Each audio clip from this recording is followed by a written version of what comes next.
Oi, Eliane, bom dia. Oi, bom dia, Raíssa e Carolina, ouvintes. Bom dia, Eliane.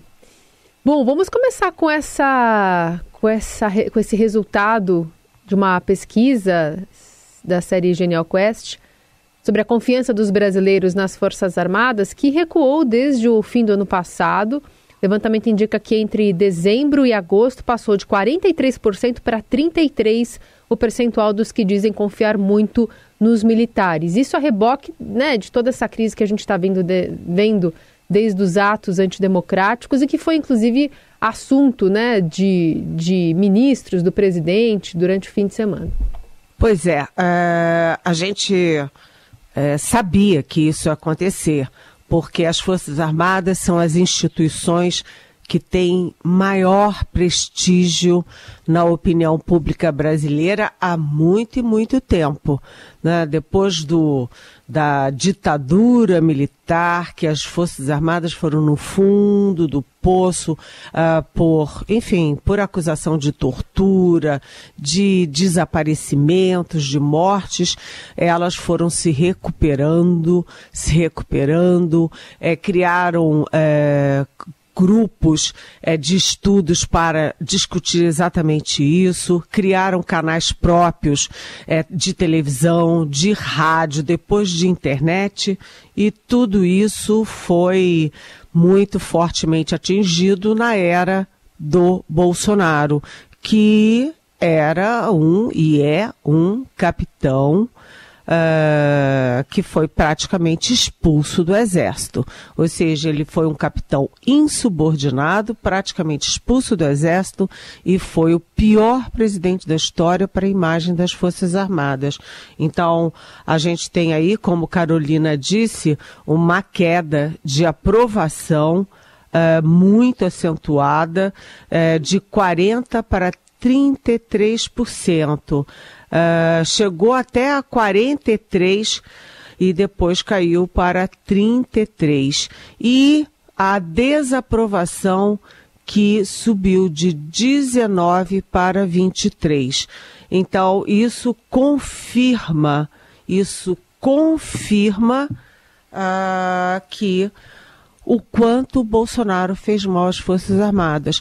E isso continua, né? Porque a gente viu todo o envolvimento do ajudante de ordens dele, um tenente-coronel da Ativa, o Mauro Cid, que está envolvido em tudo, né? No atestado falso de vacina, na quebra de sigilo criminoso de um inquérito da Polícia Federal, nas lives contra as urnas eletrônicas, na distribuição de dinheiro vivo para o casal Bolsonaro e agora na questão das joias, né? Venda de joias lá nos Estados Unidos, depois que ele usou até avião da FAB para ir para São Paulo botar a mão nas joias que não eram para ser do Bolsonaro e sim da União, né, do governo brasileiro. E também, além dele, agora o pai dele, um general que foi do alto comando do Exército, general Mauro Lourena Cid, também envolvido, aquele vexame, um vexame atrás do outro, com o general Eduardo Pazuello, que também era um general da Ativa, que, enfim, foi o descomando na pandemia e que depois participou de um ato de campanha eleitoral que é vetado pelos regramentos militares e mesmo assim foi inocentado pelo comando do Exército na época do general Paulo Sérgio.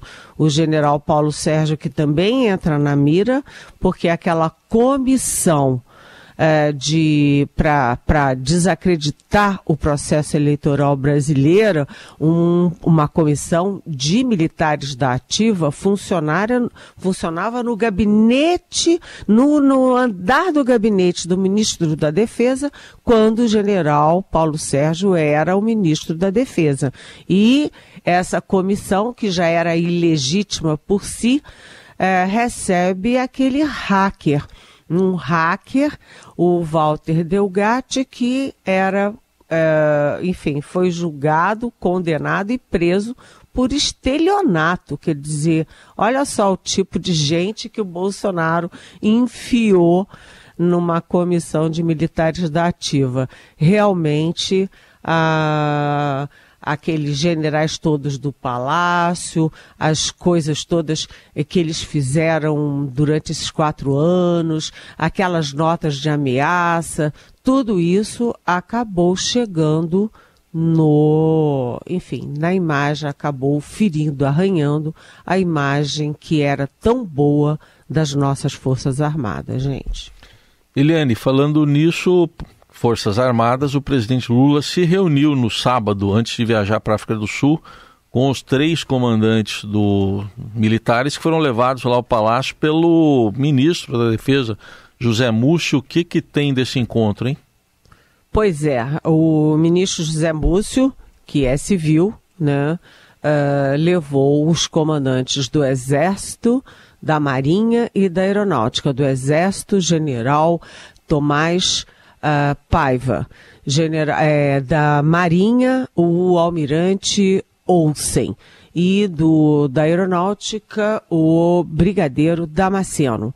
Os 4 foram conversar com o presidente Lula exatamente por isso, porque, enfim, a água está chegando no pescoço com essas investigações todas, com um general que era do alto comando, com um tenente-coronel da ativa, todos metidos em golpe, e agora, né, a coisa ficou ainda pior, porque toda a cúpula militar do Distrito Federal está na cadeia. E não é nada trivial que em menos de 6 meses, 2 comandantes da PM do DF são presos, né? Os 2 foram presos, o que saiu e o que estava no exercício do cargo, no exercício do mandato, no cargo. Então, essas coisas todas deixam muitas dúvidas sobre as Forças Armadas, e o Lula tem uma boa relação com o Múcio e uma boa relação com os 3 comandantes. São considerados no Palácio comandantes sérios, legalistas, democráticos, e que qual tem sido a posição da defesa e dos comandantes e das forças? A posição é o seguinte: é preciso preservar a imagem das Forças Armadas, mas os indivíduos militares que cometeram erros, que sejam punidos. Na reunião, pelo pouco que eu soube, o Lula se comprometeu, continuou se comprometendo com o reequipamento das forças, com o orçamento das forças, com uma boa relação institucional com as forças. E foi a mesma coisa que os comandantes falaram, que o interesse é de uma boa convivência entre os militares e os civis, e que eles não passam a mão na cabeça de ninguém. Né, vão esperar o trabalho da Polícia Federal, da Justiça, para então tomar as providências internas, o que significa IPMs, né, Inquérito Policial Militar, contra quem for condenado na área civil. Então, por exemplo, segundo todas as minhas informações, a carreira do Mauro Cid, o tenente-coronel da ativa que está preso, acabou. É só uma questão de tempo e cronologia, né? Agora, eu acho que essa pesquisa Quest acende um sinal mais amarelo ainda nas Forças Armadas, gente. Eliane Cantanhede está conosco para falar um pouco mais sobre a agenda do presidente Lula. Já desembarcou, inclusive, na África, volta só no dia 28 e deixou pelo caminho a reforma ministerial, que todo mundo tinha uma expectativa aí de ele deixar alguma coisa já azeitada antes de embarcar. A gente vai ouvir aqui um trechinho da fala do líder do governo no Senado, Randolfo Rodrigues, sobre estar confiante do prosseguimento das agendas importantes à população no Congresso, né, que está dependendo de votação e de pauta, né, especialmente por Arthur Lira. Vamos ouvir. Não teremos problema, estou muito seguros e convencidos do senso de responsabilidade da Câmara dos Deputados e do Senado para com o Brasil. Os servidores públicos não podem ficar sem reajuste, os trabalhadores não podem ficar sem reajuste, o povo brasileiro não pode ficar sem a correção da tabela de imposto de renda e o Brasil não pode ficar sem arcabouço fiscal. Isso são temas que independem de qualquer diálogo político, são temas que interessam a nação. Quais sinais são dados a partir dessa decisão, não decisão do presidente Lula, Eli? Pois é, né? O presidente Lula embarcou ontem para a África e, atenção, ele só embarcou dessa vez com 3 ministros, com o chanceler, obviamente, com o ministro da Fazenda, o Fernando Haddad, e com a ministra da Desigualdade Racial, Aniele Franco. Nas outras viagens, o Lula viajou com 11 ministros, com 9 ministros, com 6 ministros, dessa vez só com 3. O Lula vai para os BRICS, a reunião de cúpula dos BRICS, Brasil, Rússia, Índia, China e África do Sul. Ele, antes de embarcar, lamentou que o presidente Putin da Rússia não possa ir, né, porque a gente sabe que tem um pedido de prisão contra o Putin por genocídio, enfim, na guerra da Ucrânia, e se o Putin sair da Rússia, ele corre o risco de ser preso a qualquer momento. Então, o Putin vai participar remotamente, mandou o Sergei Lavrov, que é o chanceler da Rússia, para representá-lo, e o Lula lamentou isso. Outra questão que estará em debate também nessa visita do Lula é a questão da ampliação dos membros do Banco dos BRICS. Muita gente contra, inclusive embaixadores aqui no Brasil, porque a entrada de outros membros pode enfraquecer a presença do Brasil. Mas, enfim, essas são questões do BRICS. Depois o Lula terá bilaterais, reuniões governo a governo, tanto em Angola quanto em São Tomé e Príncipe. E aqui no Brasil a coisa está pegando fogo, porque o Lula embarcou sem definir a reforma ministerial. Ele definiu os 2 nomes, um do Partido Republicanos e o outro do PP, o Partido Progressista, do presidente da Câmara, Arthur Lira, mas ele não definiu quais são os cargos. Então, o que isso significa? Que causa muita inquietação dentro do próprio governo, a esplanada dos ministérios de cabelo em pé. Ora, o ministro do Desenvolvimento Social, o petista Wellington Dias, está firme e forte. Ora, o mesmo Wellington Dias caiu, já cedeu a vaga. Então, isso cria muita instabilidade dentro do próprio governo. Mas o pior efeito é no Congresso Nacional. Antes da reforma, nada anda. A gente já está aqui no dia 21 de agosto. 21 de agosto, o segundo semestre correndo rápido. E cadê a âncora fiscal na Câmara dos Deputados? Nada. Cadê a reforma tributária no Senado? Só bastidor. Cadê a decisão do CARF? Nada. Enfim, o Congresso parou esperando uma posição do Lula, esperando a decisão sobre a reforma ministerial. Ou seja, é bom para o país. Isto não é bom para o governo, também não, e bom para o Congresso também não. É preciso andar essa reforma, não é possível que o Lula vai ficar 1 mês e meio como ficou para a simples substituição da ministra do Turismo de um partido para o mesmo partido, né? Ele precisa resolver isso rapidinho para o país andar, né? País andar, gente. Bom, Eliane, outro assunto, você abordou a questão dos militares aí no primeiro bloco, vamos entrar um pouco mais agora nas investigações sobre coisas que envolvem militares, mas não só militares, mas também o ex-presidente Jair Bolsonaro. Pois é, essas investigações são duas frentes principais, né? Vamos esquecer vacina, pandemia. Neste momento, as duas frentes de investigação são as articulações para o golpe de Estado e, do outro lado, as contas bancárias e a venda de joias, que, enfim, a Polícia Federal chama de organização criminosa que funcionava dentro do Palácio do Planalto na era Bolsonaro. Bem, no caso do golpe, né, você teve o que eu acabei de falar, a prisão da cúpula da Polícia Militar na sexta-feira. Enfim, a cúpula da PM do DF está toda na papuda.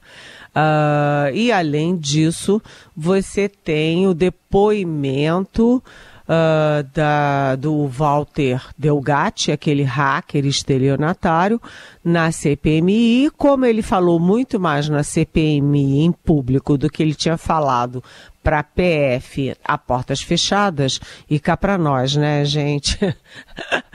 Raíssa e Carolina, as grandes verdades geralmente são faladas entre quatro paredes e são dissimuladas em público. E o hacker fez o contrário, né? Foi comedido entre quatro paredes e falou muito abertamente ali com as câmeras de televisão. Mas, enfim, ele deu muitas informações sobre a participação do Bolsonaro, que recebeu um condenado, um estelionatário, durante 2 horas num café da manhã no Palácio da Alvorada, e que encaminhou esse condenado para o Ministério da Defesa para integrar uma comissão de militares da ativa, cuja única função era o quê, gente? Era corromper, era manipular o processo eleitoral.